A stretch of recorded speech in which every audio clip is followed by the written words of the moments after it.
এদেশের বিগত সময়ে যারা চুরি, যারা চাঁদাবাজি, যারা অর্থ পাচার করেছে, যারা দেশের জনগণের ঘামের টাকা, কষ্টার্জিত টাকা, করের টাকা, ভ্যাট ট্যাক্সের টাকা যারা আত্মসাৎ করেছে, নিজের মনে করে চুরি করেছে, পাচার করেছে, তাদের সম্পর্কে আপনাদের একটু মনে করিয়ে দিই।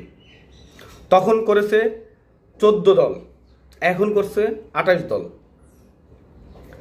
তখন একজন পিউন 16 বছরে 400 কোটি টাকার মালিক হয়েছে, আর এখনকার একজন পিয়ন সে একটি 9 মাসে সে 400 কোটি টাকার মালিক হয়েছে।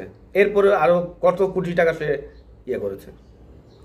তখন 14 দল দুর্নীতি করছে, 14 দল একটা নির্দিষ্ট সংখ্যা ছিল যে এতটুকু সংখ্যা দুর্নীতি করছে, আর এখন 28 দল হয়েছে। বাংলাদেশে যতগুলো দল আছে 14 দলের বাইরে সবাই দুর্নীতি করতেছে, এবং তারা যা 16 বছরে করছে তারা এখন তার 9 থেকে 10 মাসে করে ফেলছে সব টাকা।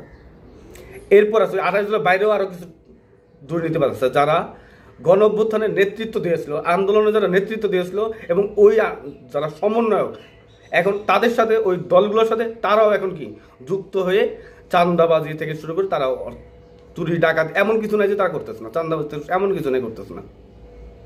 এরপর আছে উপদেষ্টা মণ্ডলী যারা আছে তারাও করতেছে। তাহলে এগুলো তো ভাই জনগণের টাকা। এই জনগণ আন্দোলন করছে। সাধারণ জনগণ কেন আন্দোলন করছে? সাধারণ জনগণ আন্দোলন করছে তারা দেশে চাঁদাবাজ মুক্ত হোক, বৈষম্য মুক্ত হোক। তারা দেশে চাঁদাবাজ মুক্ত করার জন্য, বৈষম্য মুক্ত করার জন্য, দ্রব্যমূল্যের দাম কমানোর জন্য, তাদের জীবনের নিরাপত্তার জন্য।